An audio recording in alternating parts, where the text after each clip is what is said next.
Even by North Korean standards, Rasson is not exactly a tourism hotspot, a remote economic zone closer to China and Russia than the capital Pyongyang. Rasson is known for its shoe factory and banking system. There's also a textile factory and sea cucumber breeding farm. A typical workday includes outdoor exercise, weather permitting. In almost any other place, tourists probably wouldn't be lining up for the chance to open a bank account.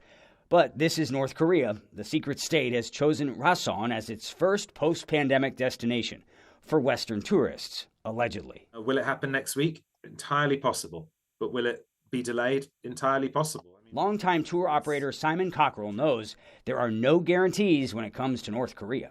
Simon's made nearly 200 trips.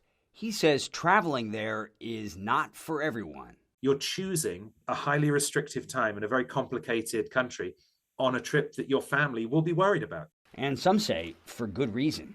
American college student Otto Warmbier was sentenced to 15 years of hard labor, accused of stealing a propaganda poster from his Pyongyang hotel.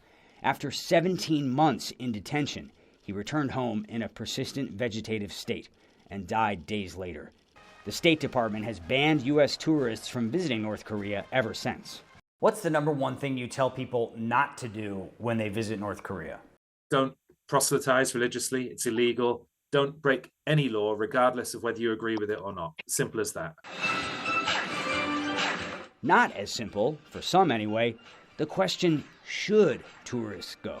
What do you say to critics who argue people's money is basically supporting a regime and its illegal nuclear program? It's not really supporting any of those things because the state of North Korea does not stand or fall on tourism revenue. If it did, it would no longer exist. For the past year, North Korea has only allowed Russian tourists to visit. Soon, maybe, a handful of visitors from the West, arriving just in time for one of North Korea's biggest holidays, the late Kim Jong-il's birthday.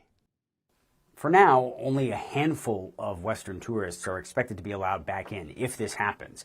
And we don't know if this is the beginning of a wider reopening or perhaps just an extremely limited test run, thus putting them in such an isolated city. But one thing that we are noticing is that Chinese tourists have yet to return, which is interesting because you have a lot of Russian visitors, but no Chinese tourists back yet since the pandemic. Some say that may be a sign of Beijing's growing displeasure with Pyongyang's deepening ties with Moscow. Will Ripley, CNN, Taipei.